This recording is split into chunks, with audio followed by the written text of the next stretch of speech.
Hello and welcome. You're with the News Today, your primetime destination news, newsmakers, talking points. Tuesday night, our big talking point. We're now just about into the slogovers of Mission 2024.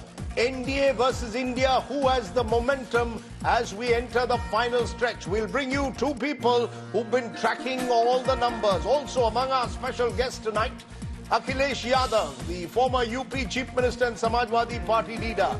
Can he do what he couldn't do in 2019? We'll catch up with him on the road.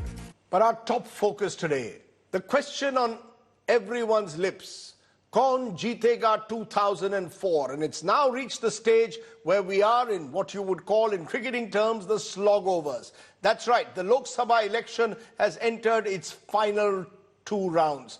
After the fifth phase of polling, Prime Minister Narendra Modi and Home Minister Amit Shah claimed that the NDA has already won the election. But not to be outdone, the opposition is also claiming now that it will win a majority. Numbers are in the air. Someone saying 400 par, someone saying 300 par. We will look at those numbers very carefully and bring you the big picture in a moment. But first, take a look at our top story.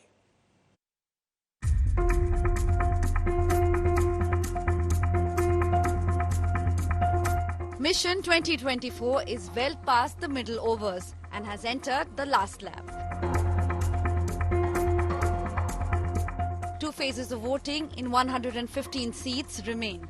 Team Modi has already declared victory.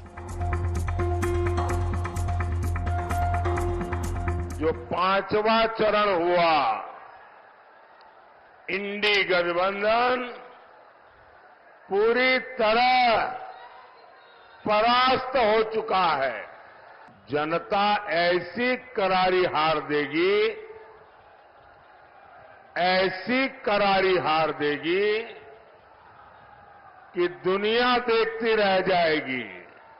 5 चरण में Modi ji 310 cross कर गए हैं। अब छठा और सातवां 400 पार का है। आपको मोदी जी ने 400 पार कराना है। The campaign has seen many twists and turns. Prime Minister Narendra Modi has changed gears in every phase. The narrative that started off with Viksit Bharat by phase 5 has become a war cry against minority appeasement. आज ही मैंने social media पर कांग्रेस के शहजादे का एक video देखा है। ये वीडियो 11-12 साल पुराना है। ये कांग्रेस के शहजादे का वीडियो है। इस वीडियो में कांग्रेस के शहजादे खुलेआम कह रहे हैं कि कांग्रेस पार्टी मुसलमानों को आरक्षण देगी। The opposition is focused on caste consensus and welfare schemes. 1 lakh रुपए साल का, 8,500 रुपए महीने का, खटाखट उनके बैंक अकाउंट में जाएंगे। The India Alliance insists that the game is on.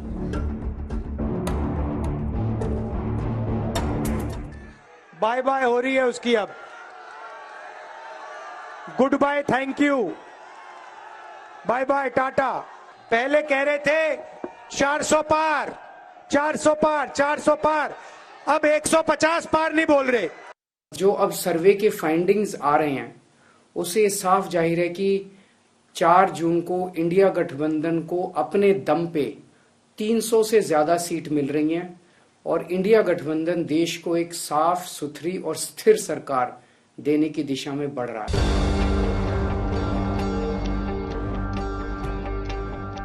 The crowds at joint rallies of Rahul Gandhi and Akhilesh Yadav give them hope in Uttar Pradesh, the state where the margin could well decide the test itself. The required rate, however, for the opposition is quite daunting. For them to win, the Congress has to double their tally at least. So is the match already decided, or is it going into the last over? Bureau Report, India Today. Okay, so lots of talk about numbers. Let's focus on those numbers today. NDA versus India, who has the momentum? Today we will focus on 6 swing states that we believe will decide Kaun Jeetega 2024. Joining me now are 3 very special guests. I'm joined by Yogendra Yadav, who is of the Swaraj Abhiyan. Remember, he's their president and convener, but he's been in an earlier avatar, a cephalogist. GVL Narasimha Rao is also a cephalogist in his previous avatar, has been a former BJP MP, of course. And Rahul Verma of the Center for Policy Research joins me. He hasn't joined politics yet, but he tracks politics very closely. I'm going to tell you the 6 swing states I'm going to look at today, and we'll go one by one and then give the big national picture. Swing state number 1, Maharashtra. Swing state number 2 is Bihar. Swing state number 3 is Uttar Pradesh. Swing state number 4 is Karnataka. Swing state number 5 will be West Bengal.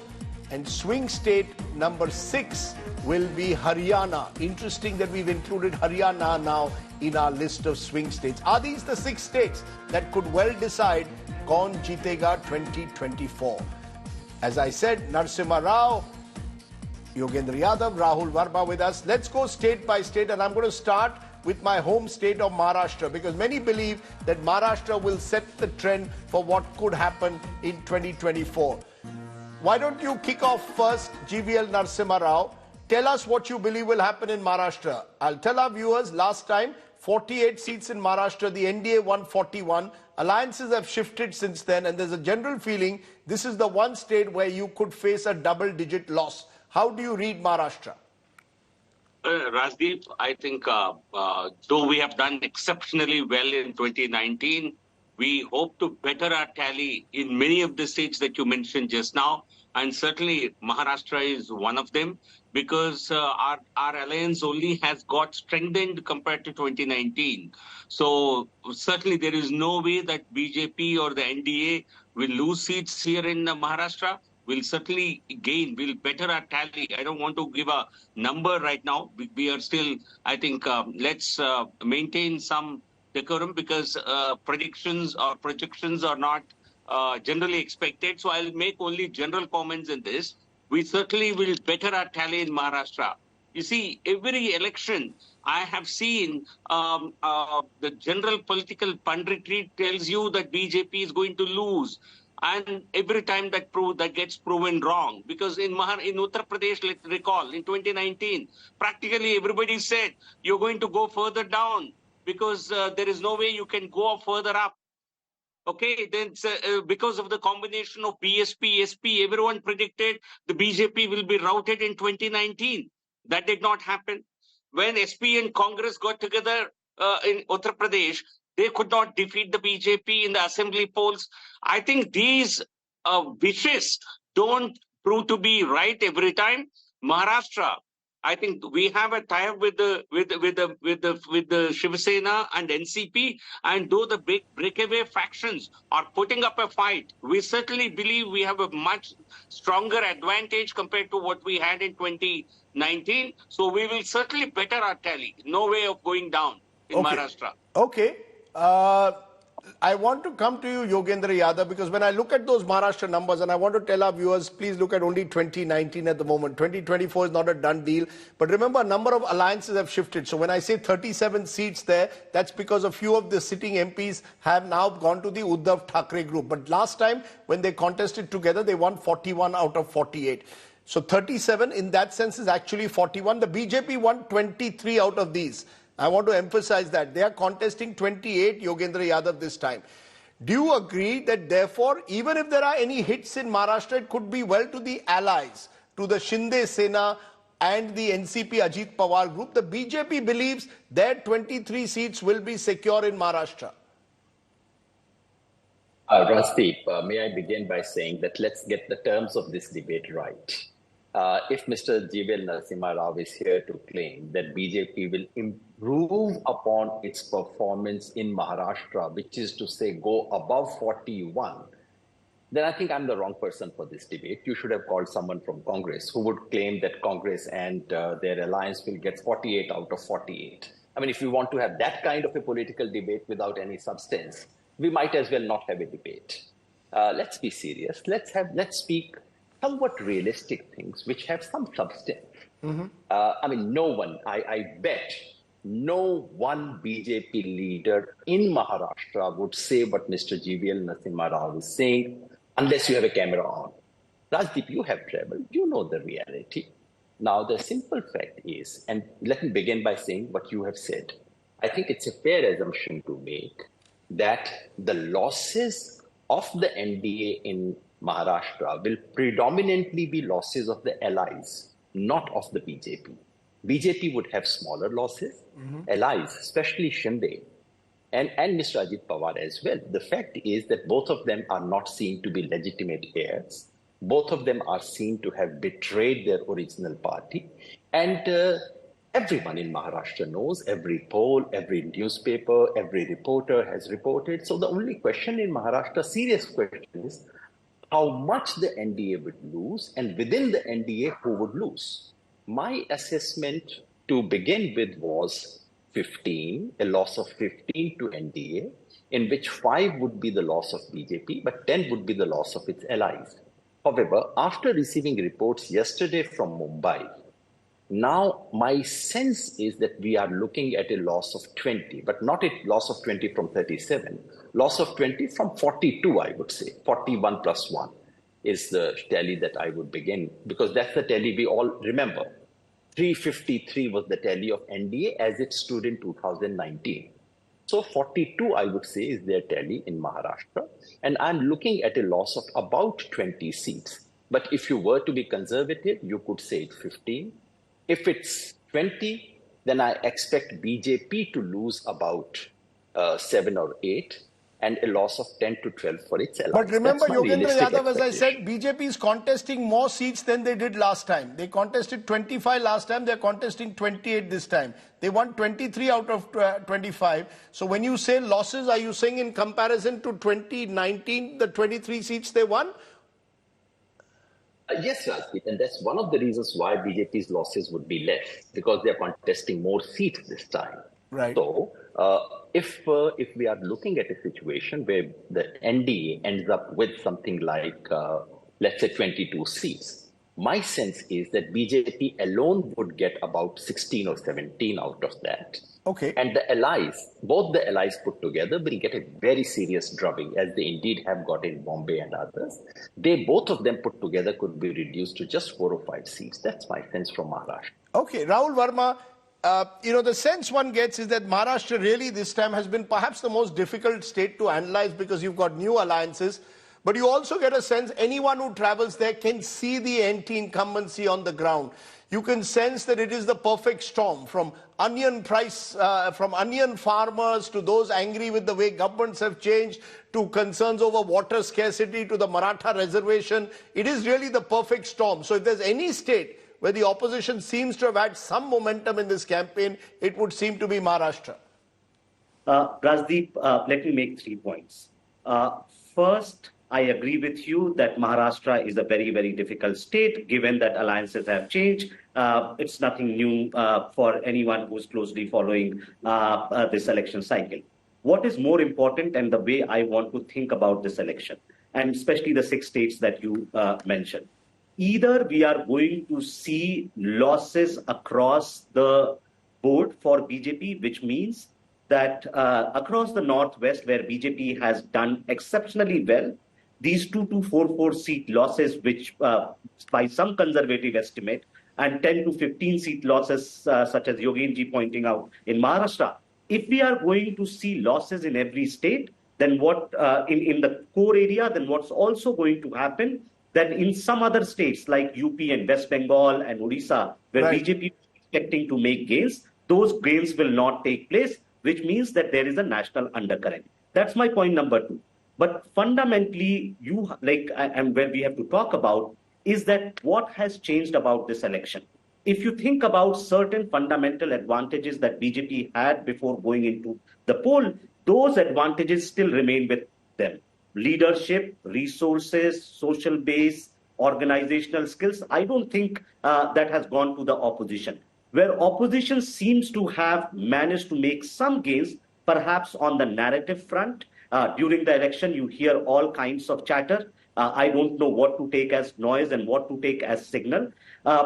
Some of these issues which opposition leadership has been talking about were very much pointed by pre-poll surveys.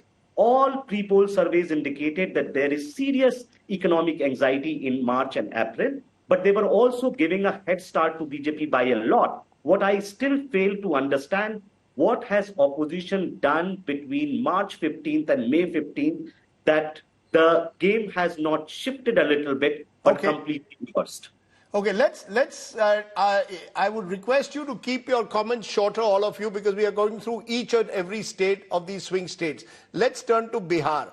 Now, GVL Narasimha Rao, last time you all won 39 out of 40 NDA. It was a complete sweep. Would you concede that the only way to go in Bihar is down?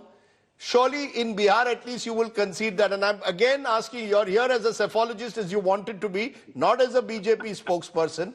So, I mean, I hope you will concede that at least in Bihar, the only way you're going is down in this election, particularly because Nitish Kumar, who's contesting 16 seats, is seen as very vulnerable. Yeah, Rajdeep, there are certain perceptions and there are some wishes and there are some realities. I think one needs to really know where one is really going. And if you want, what you mentioned is a perception that the allies of the BJP are not doing as well as the BJP, be it in Maharashtra or in Bihar, and their strike rate will be far too less compared to BJP. The BJP is sweeping or doing very well, but allies are pulling it down. Generally, it doesn't happen. You want me to speak as an expert, and let me comment as an expert. There are not many elections. I can't think of any election where the strike rate of the principal dominant alliance partner and its allies is very, very vastly different. There could be some difference. We might win 90% of the seats. The alliance might win 80% of the seats. It never happens that you win 90%, BJP wins 90%, ally wins 40%. But do you concede that repeating 39 out of 40 is difficult? Straight question, straight answer. It is in any election, Rajdeep. I agree. Repeating a 99% kind of a 98% tally is certainly challenging. But certainly in this election, we will, because Modi is the factor. I think Modi ji, please, people are not looking at the allies or the candidates. The real issue is Prime Minister Modi ji. Okay. I think he is the face of the campaign. So therefore, allies' performance will also be good. Certainly, 39 out of 40 would be a challenge. I have no difficulty in conceding, but we will be close to that. Okay. We certainly will not drop Yogendra Yadav, what is significant about Bihar is that there was a huge gap between the NDA and the UPA in terms of vote share, over 20%. And the fact was there were several seats which were won by the BJP where they got 50% vote share. Given that, and given that their alliance in some ways even wider this time with Jitin Ram Majhi, Upendra Kushwaha also part of it, would you concede that even if the BJP loses some ground, it may not be significant like it could be in a state like Maharashtra? Rajdeep, allow me to say once again that you are really missing a Congress spokesperson in this debate. I feel 2 versus 1. And I really think, you really needed an opposition spokesperson who would have said, we'll get 41 out of 40 seats in Bihar, if that is the kind of things you want on this show. But allow me to say what I think is what I see. And I'm not going by perception. I have made it my business to travel in Bihar, to speak to ordinary people.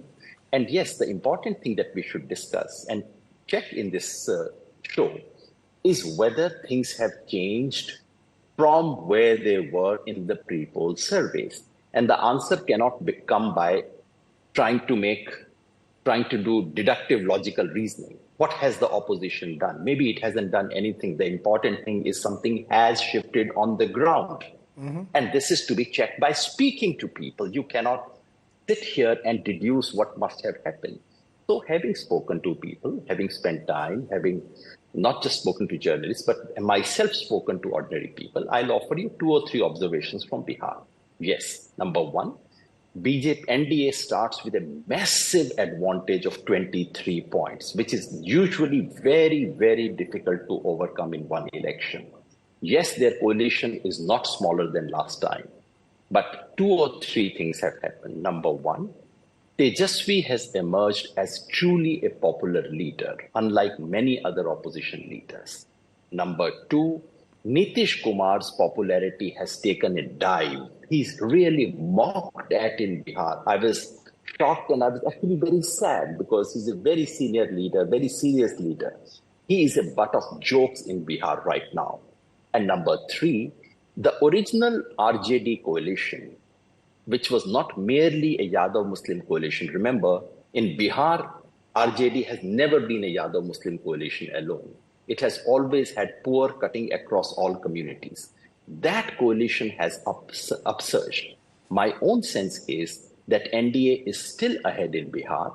It is ahead by about 3 to 4 percentage points, not more. And that's a basic shift. From 23 lead, the lead has come to 3 or 4 percentage. So you're points. saying another double-digit loss. You're saying Bihar will also see a double-digit loss in your view.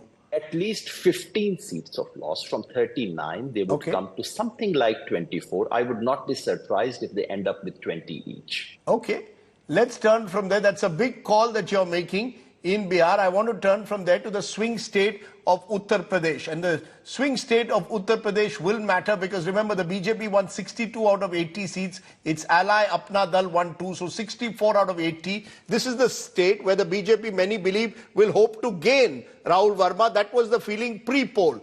As this election has gone on, Uttar Pradesh, at least again, sound chatter, clearly other issues there are also being spoken about. I've just come back from Eastern UP and there are at least 3 or 4 seats that the BJP won last time where they are in what is called Kaate ki Takkar.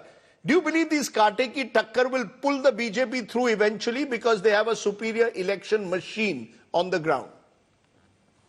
Rajdeep, whenever, and this is my understanding, of course, I'm much younger to both GVLG and Yogenji on this panel. Whenever you are on the ground and you start looking seat by seat, you are focusing too much on the trees and missing the entire big picture of the forest. Yes, lots of seats are going to be described as ये seat फंसी हुई है, ये seat यहाँ पे कांटे की टक्कर चल रही है. And it is very right, like in most of Northwest India, what you are going to hear, especially if BJP is going down by some percentage point, that ye seat fans gayi hai. The key question is whether BJP is moving from 315, 320, which the pre-polls has projected to 280, 300 range. Is it going to 250, 270 range, or is it going to 250 range, 225 range? Now, that's a travel from 325 to 225 seats.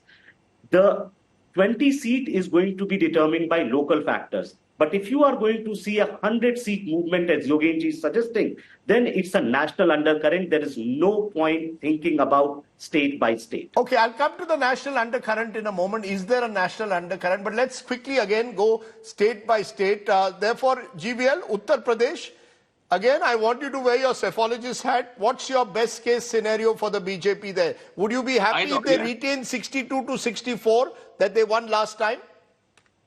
Rajdeep, I am speaking based on evidence, based on numbers, based on past record.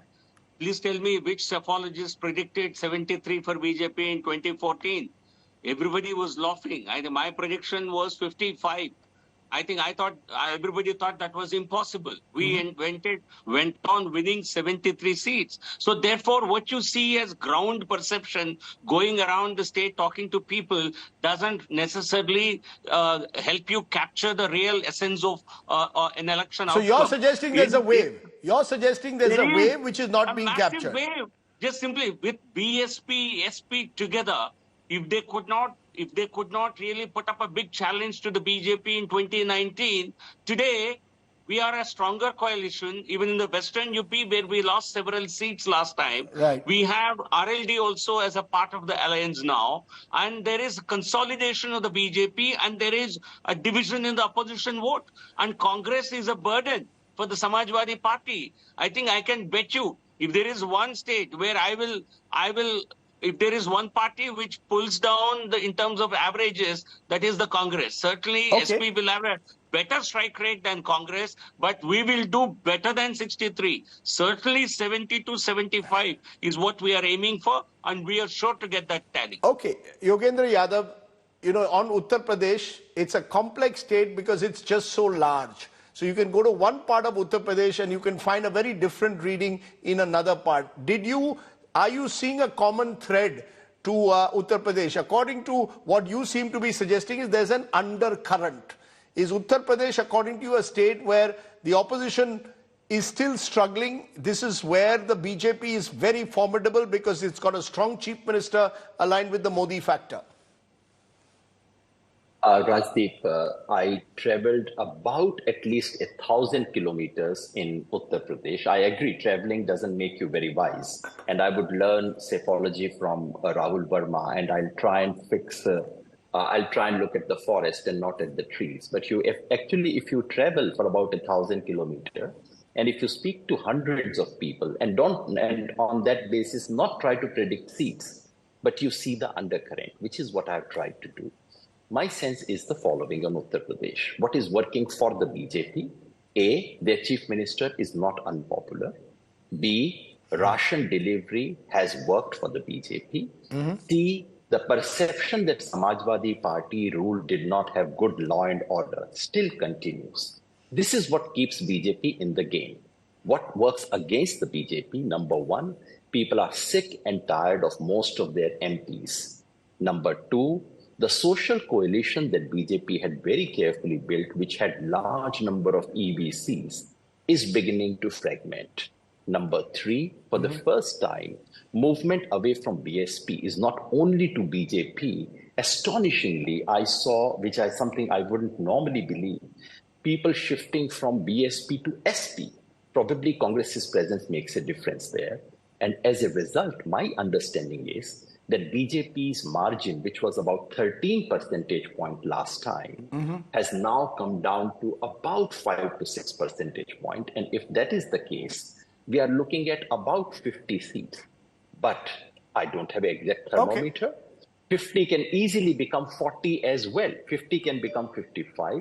It can become 40. But it is not 62, I can bet. Okay, you're putting again your neck on the line. You're saying the BJP will not repeat its success of UP where it got 62. Let's turn from there to the next swing state of Karnataka. And the reason I focus on Karnataka is because this is the state where the Congress party has to gain. Look, it's one thing to say, will the BJP get 272? But how much will the Congress get? They got only 53 last time. They need to get 70, 75, 80 to bring down the BJP. Karnataka last time, BJP got 25 out of 28.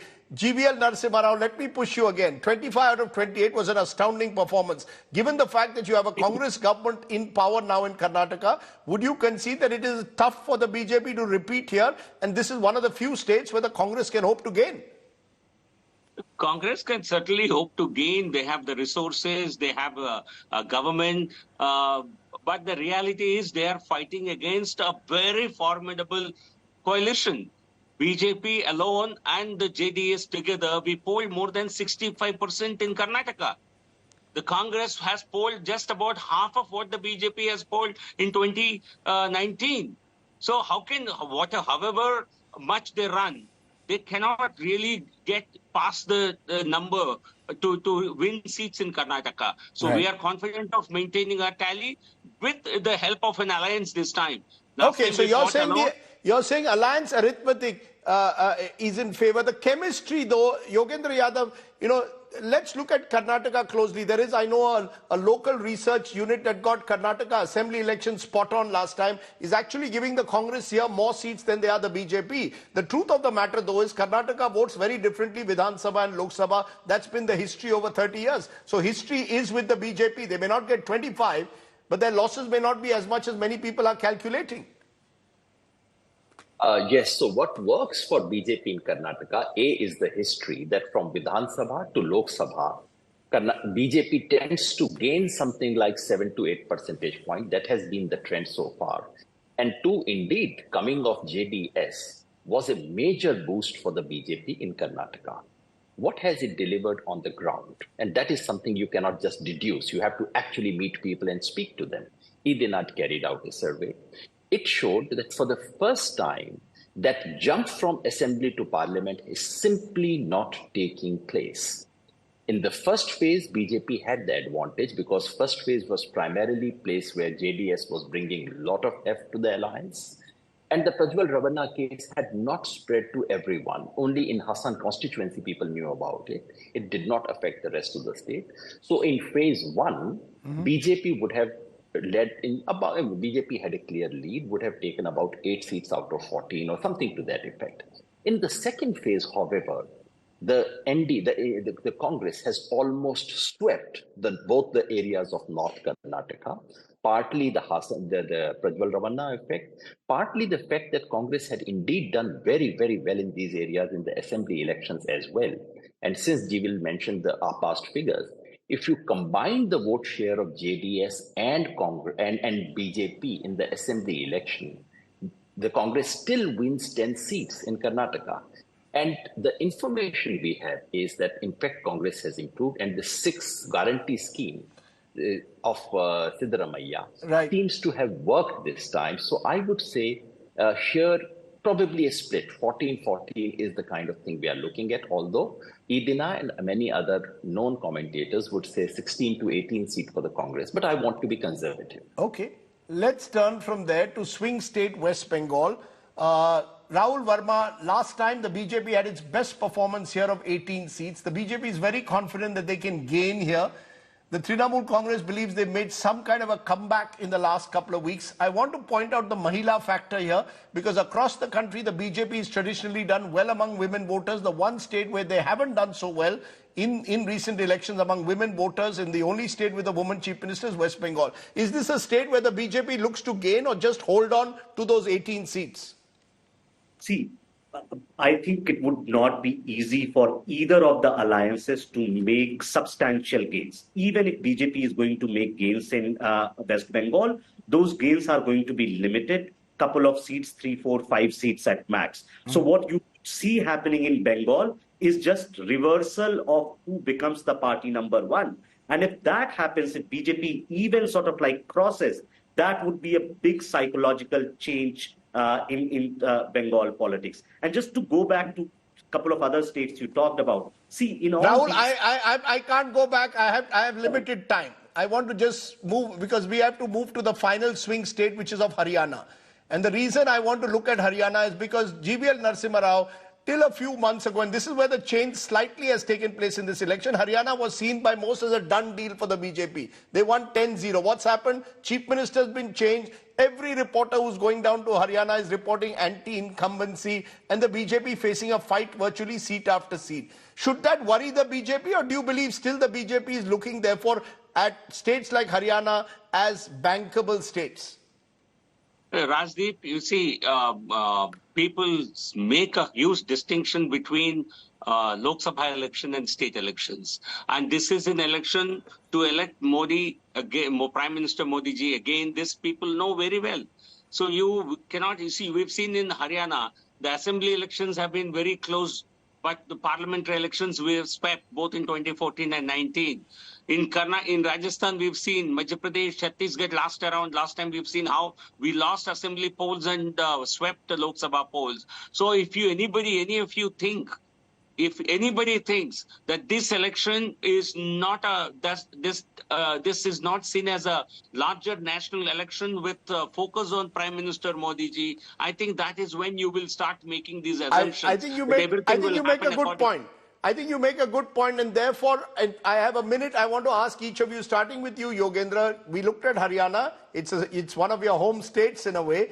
Do you concede, Yogendra Yadav, the point that GVL makes, that we need to look at this as a Lok Sabha election? Had this been Vidhan Sabha, whether Maharashtra or Haryana, maybe the opposition has a better chance. And therefore, the bigger picture for the national undercurrent that you speak about, will that undercurrent work in a Vidhan Sabha or does it work in a Lok Sabha? And what's your final number for Haryana and indeed the country? What GVL says actually was true for 2014 and 2019. For some reason which we don't quite fully understand, this election has simply turned around and it is becoming a state-by-state election. And yes, there is in areas where BJP performed very poorly last time, it is going up. But in that entire area that BJP swept last time, it has a serious attrition of votes throughout, from Gujarat to Bihar.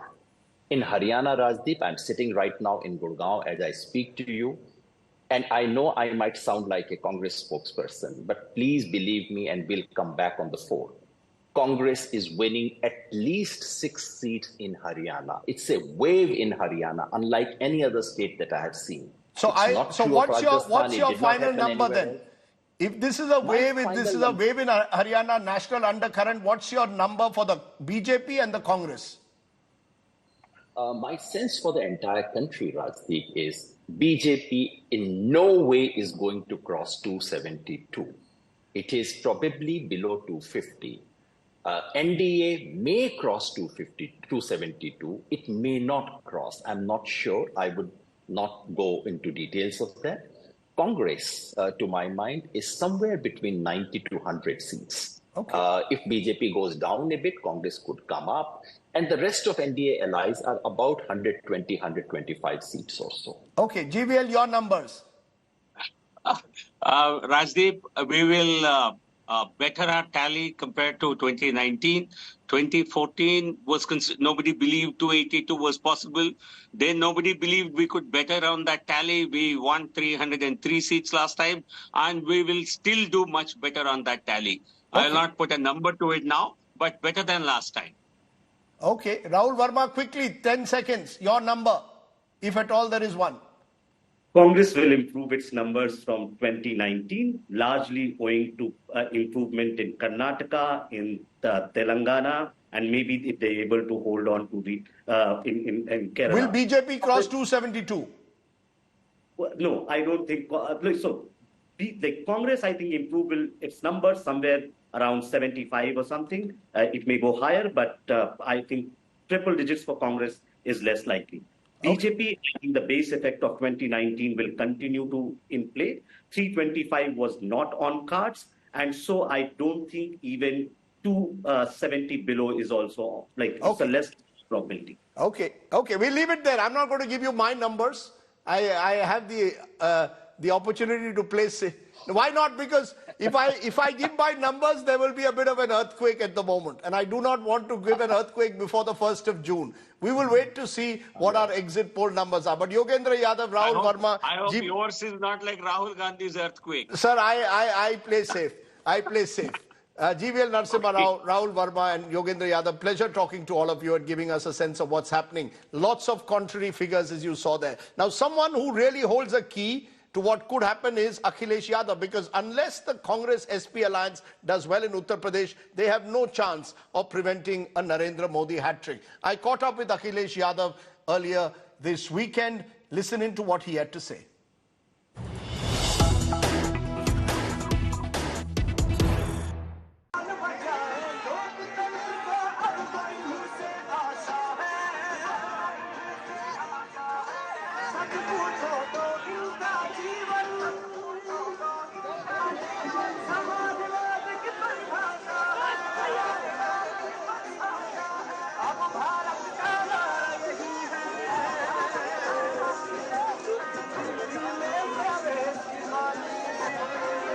Okay, we're here with the face of the opposition in Uttar Pradesh, Samajwadi Party leader, former Chief Minister Akhilesh Yadav. Akhilesh ji, crowd bahut aa rahe hain, but I want to ask you this straight away. Do you really think 2024 you can do what you could not do in 2019, actually take on Prime Minister Modi and the BJP? देखिए, सवाल किसी व्यक्ति पद का नहीं है. सवाल ये कि 10 साल बाद बीजेपी की हर बात झूठी निकली, हर वादा उनका झूठा रहा. जिन्होंने कहा किसान की आय दोगुनी होगी, नौजवानों को नौकरी मिलेगी, और उत्तर प्रदेश का तो कमाल ऐसा है कि कोई भी परीक्षा हुई होगी उत्तर प्रदेश में, उसमें पेपर लीक हो गया. मैं पिछले 4 चरणों के चुनाव के भाषण सुने और 5वें चरण के भाषण सुन रहा हूं. बीजेपी का एक भी नेता नौजवानों के भविष्य के बारे में कुछ नहीं बोल रहा. पेपर लीक हुए, जानबूझ करके बीजेपी की सरकार ने पेपर लीक कराए जिससे कि नौकरी न देना पड़े. और आज इनके 10 साल की सरकार में किसी भी नौजवान को सम्मानजनक रोजगार भी नहीं मिल रहा है। लेकिन 2019 और अब में क्या फर्क है? तब आप मायावती जी के साथ थे, फिर भी आप इस सरकार को टक्कर नहीं दे पाए। इस बार क्या फर्क है? कांग्रेस के साथ आप आए हैं। पिछली बार जो गलतियां की उसमें सुधार किया है। क्या गलती? और हमने समाजवादियों ने अपने परिवार को बड़ा किया है। पीडीए का नारा इंडिया गठबंधन को जिताने जा रहा है। पिछड़ा दलित अल्पसंख्यक, ये जो पिछड़ा दलित अल्पसंख्यक, पिछड़ा दलित आदिवासी, ए फॉर आदि आबादी, पीड़ित दुखी अगड़े, तो ये जो ग्रुप बड़ा किया, परिवार बड़ा किया है, इससे एनडीए को हराने जा रहे हैं।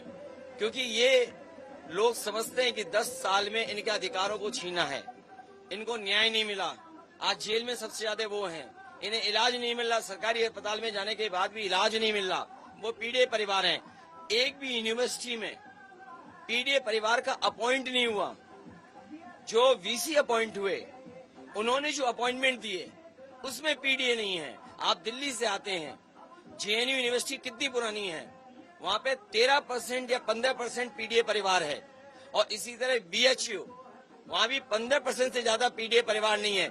इसलिए पीडीए परिवार इस बार भारतीय जनता पार्टी को हटाने जा रहा है, सफाया करने जा रहा है। और आज के जमाने में क्या ये सोच सकते हो कि मैं मंदिर जाऊं और आप मंदिर को धो दें? मैं अगर आपको छू लूं तो आप नहा लो जा करके? क्या इस आज के समय पे शोभा देता है जहां आप विश्व गुरु बनना चाहते हैं? क्या ये विश्व गुरु का रास्ता यही है कि अगर कोई मंदिर जाएगा तो गंगा जल से धोएंगे? आपने मंदिर का जिक्र किया, फैक्ट है कि राम मंदिर इशू था या नहीं है, क्या किस तरह से देखते हैं? क्योंकि बीजेपी कह रही है डबल इंजन है, योगी मोदी डबल इंजन। 2022 में भी जब स्टेट असेंबली इलेक्शन हुए थे तब भी ये डबल इंजन जीती, 2019 में जीती, 2017 में जीती, 2014 में जीती, 4 बार यूपी में लगातार जीत रही। आज दिल्ली वालों की बड़ी बड़ी होर्डिंग देख लो, कई जगह जो दावा करते हैं डबल इंजन की सरकार का, उनका एक इंजन गायब है। और जिस इंजन के लिए वोट मांगना चाहते हैं वो किसी भी होर्डिंग पर उसका तस्वीर नहीं है, वो होर्डिंग से पहले ही गायब है। किसकी बात कह रहे हो आप? अरे आपको अपने चैनल से दिखाई नहीं दे रहा कि जो कह रहे योगी आदित्यनाथ नहीं है चेहरा? मैं कह रहा हूँ कि दिल्ली वालों ने जो बड़ी बड़ी होर्डिंग लगाई हैं, जो अपने आप को कहते हैं कि डबल इंजन की सरकार है, कई होर्डिंगों में उनका एक इंजन गायब है।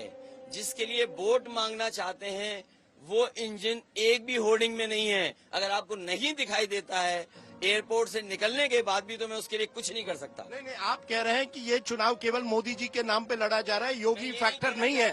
जो डबल इंजन की सरकार है वो क्यों डबल इंजन बोल रही है जब उनके पास इंजन नहीं है लगाने को? और जिस इंजन की वजह से सरकार बनेगी वो इंजन होर्डिंग से क्यों गायब है?